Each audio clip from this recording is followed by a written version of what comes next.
저는 미국에 살면서 한 가지 착각을 하고 살았던 적이 있습니다. 그것은 미국은 모든 것이 느리다라는 착각이었습니다. 아마 여러분도 경험하셨을 텐데요. 행정 시스템을 보면 어떤 서류를 준비하고자 해도 하루에 끝나는 날이 없었던 것을 기억하실 거예요. 그런데 그 착각이 깨어진 적이 있었어요. 그게 언제였냐면 요즘 저희 집 그 주변으로 조금씩 집들이 생겨나는데 어느 날 보니까 나무 기둥이 세워졌고 어느 날 보니까 지붕이 세워지고 또 어느 날 보니까 입주가 완료돼 있는 집들을 보면서 야, 미국 건축은 생각보다 엄청 빠르구나 그런 생각을 했었습니다. 여러분 5년 전에 한국 사회에서 한동안 무량판 구조라는 그런 단어를 들어보신 적이 아마 있을 거예요. 아마 기억하시는 분은 인천의 한 아파트 지하 주차장에서 이 무량판 구조로 시공된 건물이 갑자기 무너져서 붕괴되어서 이제 인명사고가 났기 때문입니다. 그래서 정부에서 긴급하게 각 아파트를 조사했는데 대부분이 문제가 많다라고 드러난 거예요. 그럼 이 무량판이 뭐냐? 한자로 보니까 없을 무, 뭐가요? 대들보가 없는 공법이었습니다. 기둥은 세우는데 대들보를 세우고 그 위를 계속 아파트를 지어야 되는데 대들보 없이 쉽게 말하면 공간 활용성을 위해서 시공 효율성을 위해서 안에 철근을 많이 넣고 대들보는 없어서 올려야 되는데 사람이 안 그렇잖아요. 철근도 빼고 우리는 괜찮겠지 하다 보니까 이 붕괴 사고가 연이어서 일어났던 것입니다. 공법 자체가 문제가 아니라 그 안 속에 채워져 있어야 했던 것들이 없었기 때문에 문제가 일어난 것입니다. 비용을 줄이기 위해서고 또 하나는 안일한 마음이었어요. 우리 아파트는 괜찮겠지. 우리는 문제 없겠지. 그런데요, 이러한 마음이 우리의 신앙생활도 마찬가지라는 거예요. 겉으로는 입술로 하나님을 찬양하고 주여 주여 기도하고 예배하고 봉사하고 직분을 감당하는 것처럼 보입니다. 그런데 만약 우리 내면에 우리 중심에 영적인 철근이 빠져 있다면 인생의 하중 앞에서 무너질 수밖에 없더라는 것입니다. 그렇기 때문에 우리는 이번 한 주간 우리의 신앙생활을 점검해야 할 것입니다. 저는 그런 관점에서 이번 고난주간을 맞이해서 예수님께서 산상수훈을 하셨는데 5장 8복부터 마지막 장 이 결론 부분이 오늘 우리가 읽었던 이 본문입니다. 그래서 오늘 이 결론 부분을 통해서 저와 여러분에게 주시는 하나님의 말씀을 들으시기를 소원합니다. 저 오늘 말씀을 통해서 두 가지를 함께 묵상해 보고자 합니다. 첫 번째는 하나님과 관계없는 신앙 고백은 반드시 무너지더라는 것입니다. 오늘 보면 21절에 보니까 나더러 주여 주여 하는 자마다 다 천국에 들어갈 것이 아니요. 여러분 이 말씀은 굉장히 충격적입니다. 주여 주여 부르는 사람들 중에 천국에 가지 못할 사람이 더러 있더라라는 거예요. 여기서 중요한 것은 이들이 하나님을 전혀 모르는 불신자가 아니더라는 겁니다. 스스로 하나님을 잘 안다고 말하는 사람이에요. 더 나아가서 22절을 보니까 이렇게 말합니다. 주님, 우리가 주의 이름으로 선지자 노릇도 했고요. 귀신을 쫓아내기도 했고 많은 권능을 행하지 않았습니까? 여러분 이 정도면요 썬데이 크리스찬이 아니에요. 아마도 새벽 기도에도 나오고 저녁 기도에도 나오고 교회에서 하는 모든 행사에 적극적으로 참여했던 사람일 겁니다. 말씀도 잘 알고 있고 제자반도 하고 직분을 맡아서 사역도 하고 실제로 많은 사람들에게 인정을 받았던 사람들입니다. 그런데 그들에게 예수님이 어떻게 말씀하셨습니까? 내가 너희를 도무지 알지 못하니 불법을 행하는 자들아 내게서 떠나가라. 정말 충격적일 것 같아요. 수고했다. 정말 수고했다. 이런 칭찬을 받았으면 좋겠는데 나는 너희를 모르니 떠나가라.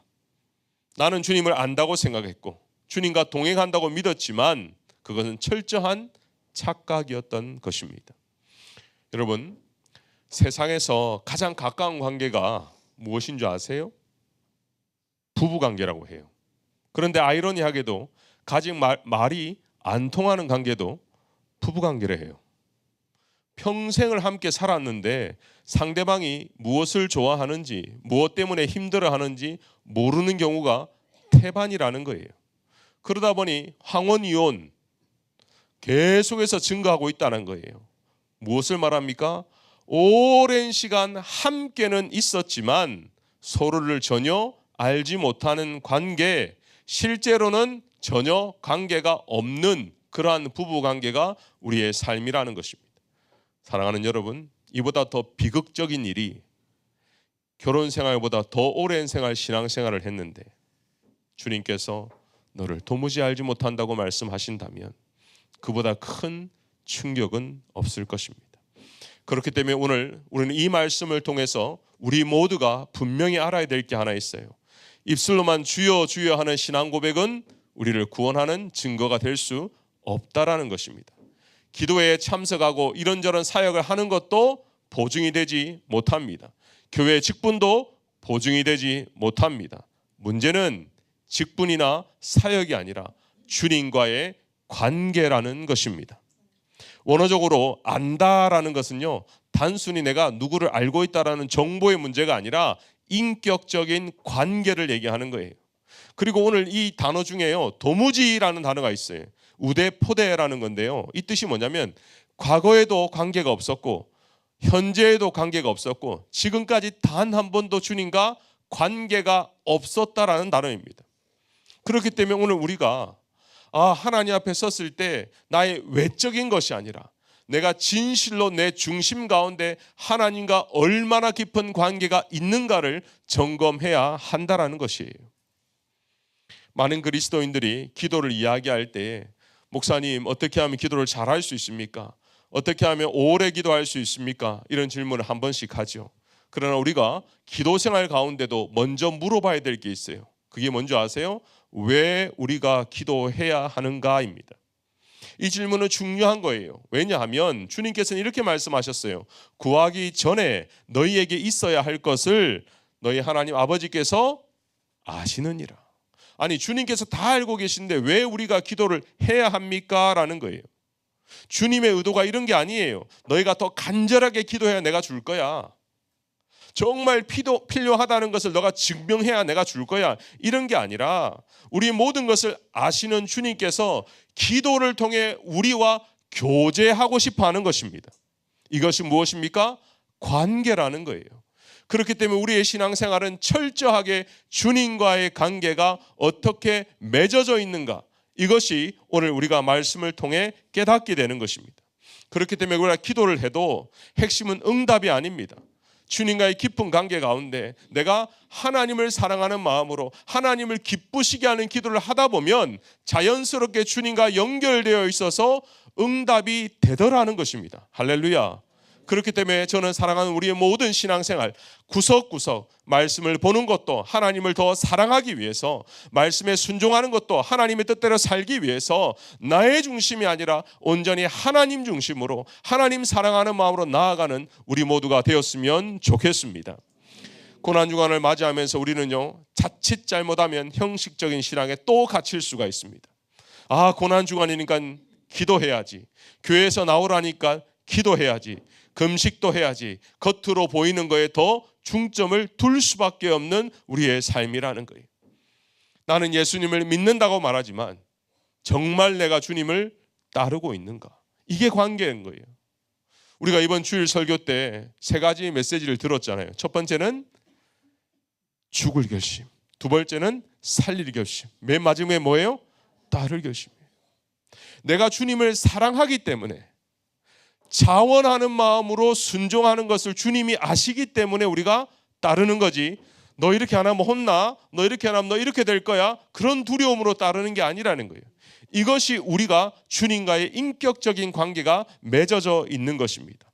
자, 그렇다면 우리가 이번 고난주간을 어떻게 보내야 됩니까? 십자가의 고난이 나와 무관할 수 없기 때문입니다. 주님께서는 우리에게 이렇게 말씀하셨어요. 누구든지 나를 따라오려거든 자기를 부인하고 자기 십자가를 지고 나를 따를 것이니라. 근데 보세요, 누구든지 나를 따라오려거든, 주님께서 명령하신 게 아니에요. 너희 중에 자원하는 사람이 있다면 조건이 있어. 그건 뭐냐면 정말 나를 따르기 위해서는 첫 번째, 자기 부인이 있어야 돼. 졸다가 오해하지 마세요. 자기 부인해서 와이프를 생각하시면 안 돼요. deny, 자기를 부인해야 돼요. 그리고 자기 십자가를 지고 따를 수 있어야 돼요. 근데 여러분, 이게 너무나 어렵잖아요. 여러분, 구레네 시몬 아시죠? 예수님이 십자가를 들고 올라갈 때 그 누구도 십자가를 지는 사람이 없었어요. 구레네 시몬도요, 원하지 않았어요. 어쩌다가 지게 됐어요. 근데 그 어쩌다가 지게 된 구레네 시몬의 역사가 나중에 그 가정이 어떤 복을 받는지 아십니까? 구레네 시몬의 아내가 로마서 복음 바울의 영적인 어머니가 됩니다. 인격적으로 그 십자가상에서 주님을 만났기 때문에 그의 삶이 변할 뿐만 아니라 그의 아내와 그의 자녀들이 주님과 관계가 맺어진 것입니다. 사랑하는 여러분, 우리가 이번 고난주간을 통해서 나만 복을 받아서는 안 될 것입니다. 나를 통해서 우리의 배우자가, 나를 통해서 우리의 자녀들이 주님을 만나는 역사가 있기를 간절히 소원합니다. 두 번째로 생각할 것은요, 반석 위에 지어진 신앙만이 무너지지 않는다라는 것입니다. 성경은 우리의 신앙생활을 자주 집을 짓는 것에 비유하고 있어요. 그래서 에베소서 2장 22절에도 보면 그 안에서 건물마다 서로 연결하여 주 안에서 성전이 되어 가더라.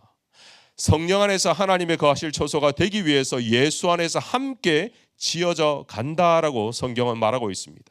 이것은요, 우리의 신앙이 한 번에 완성되는 것이 아니라 하나님 위에 그리스도를 기초로 계속해서 지어져 가는 것을 알려주고 있습니다. 현재 우리 세교회도요, 건축이 진행되고 있죠. 정말 모든 것이 하나님의 은혜인 것은 우리가 관계가 있기 때문에 다 잘 아실 거예요. 바닥을 다지고 콘크리트를 치는 기초공사를 하고 있습니다. 저는 건축을 잘 알지 못하지만 건축을 아시는 분들은 모두가 이 얘기를 합니다. 목사님, 지금이 가장 중요한 공사입니다. 가장 오래 걸리고 가장 볼품이 안 난대요. 뭘 했는지도 모르겠대요. 근데 이 공사가 가장 중요한 공사라는 거예요. 눈에 잘 보이지도 않아요. 나중에 건물 속에 다 가려지는 그것이 어디입니까? 주초입니다. 반석입니다. 이것을 잘 지어놔야 나중에 건물을 위로 올릴 수가 있다라는 거예요. 여러분, 반대로 여러분 집에 있는 뒷마당 펜스를 한번 생각해 보세요. 기둥을 세울 때 콘크리트를 쓰지 않습니다. 그냥 흙에 박아버려요. 그래서 이 펜스 작업하시는 분들은요, 그런 말을 합니다. 돈만 주면 하루 만에 해드립니다. 무슨 말입니까? 흙과 모래 위에 집을 짓는 것은 깊이 팔 필요도 없고 시간과 노력이 전혀 필요 없다라는 거예요. 신앙도 마찬가지예요. 자기 부인을 하지 않고도, 십자가를 지지 않고도 우리는 신앙생활을 잘 할 수 있는 능력이 있어요. 특히 동양문화권에 있는 사람들, 체면문화권에 있는 사람들은요, 겉모습을 완성시키는 데는 다들 도사입니다. 겉으로 볼 때 예수 잘 믿는 척 하는 거 그냥 문화 가운데서 우리가 배워왔기 때문에 문제가 없더라는 거예요. 그런데 신앙의 진가가 언제 드러납니까? 위기 속에 드러나는 거예요. 그래서 오늘 25절에 뭐라고 말씀하십니까? 비가 내리고 창수가 나고 바람이 불어 그 집에 부딪히되. 그렇습니다. 우리의 신앙의 진가, 다시 말하면 하나님과의 나의 친밀한 관계가 진짜 좋은 관계였는지 아니면 그냥 하는 척하는 관계였는지 언제 드러나는가? 우리 인생 가운데 무거운 하중을 느낄 때에, 시험이 왔을 때에, 환경적으로 바뀌었을 때에, 내가 무엇인가를 할 수 없을 때에 그 진가가 드러나더라는 것입니다. 사랑하는 여러분, 우리가 신앙생활을 하면서 억울한 일도 당합니다. 관계의 갈등도 있습니다. 질병과 인상의 여러 가지 문제를 당할 수 있습니다. 그러나 차이가 무엇입니까? 무너지느냐 무너지지 않느냐는 내가 주님과 연결되어 있느냐 아니면 연결되어 있는 척 하느냐에 따라 달라져 있다라는 것입니다. 사랑하는 여러분, 성경이 말하는 반석이 무엇입니까? 24절 제가 큰 소리로 읽어드리겠습니다. 누구든지 나의 이 말을 듣고 행하는 자는 그 집을 반석 위에 지은 지혜로운 사람 같으니. 반석이 눈에 보이는 돌덩어리가 아니라 오늘 성경은 뭐라고 말씀하시느냐? 행하는 사람, 내 말을 듣고 진짜로 행동하는 사람, 그 사람이 반석 위에 집을 지은 신앙생활을 하더라는 것입니다. 어떤 분이 그런 질문을 했어요. 목사님, 저는 하나님 나라가 잘 이해되지 않습니다. 설교 시간에 제자반에서 목사님들이 하나님 나라란 하나님이 통치하시는 나라에 하나님이 절대 주권자고 당신은 백성입니다. 지식적으로는 알겠다라는 거예요. 근데 내 삶 가운데 이루어지는 진짜 하나님의 나라, 하나님이 통치하시는 것은 잘 모르겠다라는 거예요. 누군가가 기독교가 하나님 나라를 무엇입니까 하면 제가 써줄 수는 있대요. 근데 느껴지지 않는데요. 그래서 제가 그런 말을 했어요. 그렇다면 성도님, 하나님 말씀을 들을 때 새롭게 깨달아진 게 있었습니까? 성도님께서 기도할 때 하나님께서 어떤 마음을 주신 게 있었습니까? 네, 있었어요. 그러면 그때 순종하세요. 그러면 그때 하나님의 나라가 시작되는 것입니다. 무슨 말입니까? 우리가 말씀을 들을 때 우리 안에 누가 계십니까? 성령께서 계시는 거예요. 우리가 기도할 때에 우리의 기도를 누가 이끌어 주십니까? 성령께서 하시는 거예요. 그러면 성령은 예수의 영인데 그 예수의 영이 우리를 깨닫게 하실 때 내가 그 즉시로 순종하면 내 의지가 아니라 하나님의 뜻 가운데 내가 도구가 되는 것입니다. 성령의 도구가 되는 것입니다. 그러면 우리는 하나님의 나라 안에 들어간 것입니다. 사랑하는 여러분, 오늘도 우리는 또 한 번의 설교를 들었습니다. 내일도 또 들을 것입니다. 형식적인 신앙이 아니라 단 한 가지라도 하나님을 기쁘시게 하는 것, 나 중심이 아니라 나의 기쁨이 아니라 때로 나를 내려놓고 나를 부인하고 내 십자가를 짓는다 할지라도 하나님을 기쁘시기 위해서 여러분이 한 걸음 나아가신다면 하나님의 나라가 시작되었고 그리고 나와 주님과 긴밀하게 연결되어 있는 것입니다. 사랑하는 여러분, 순종하는 자는 하나님께서 또 다른 순종을 허락하세요. 다른 말로 할게요. 불순종하는 사람에게는 하나님이 말씀하시지 않는답니다. 하나님이 어떤 말씀을 하셔도 제가 순종하겠습니다.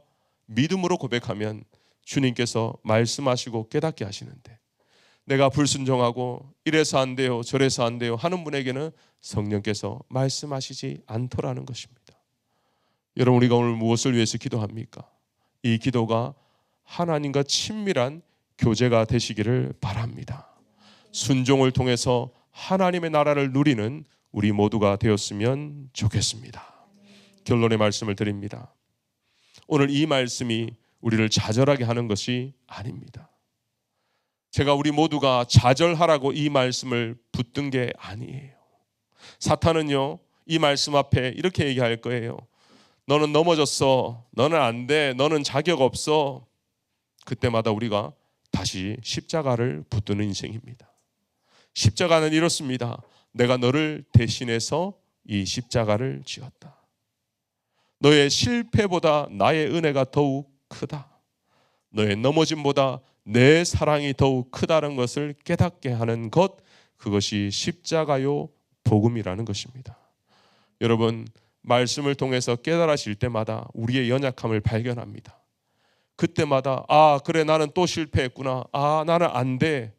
여기서 멈추면 복음이 아니에요. 나는 안 돼. 그러나 나를 붙드시는 하나님은 하셔. 내가 주님께 붙들리면 되는 거야. 또 넘어지더라도 내가 십자가를 붙들면 하나님이 나를 사용하시는 거야. 이 복음의 메시지가 오늘 우리의 기도 가운데 강력하게 임재하기를 소원합니다. 함께 기도하겠습니다. 우리 찬양 한 곡 먼저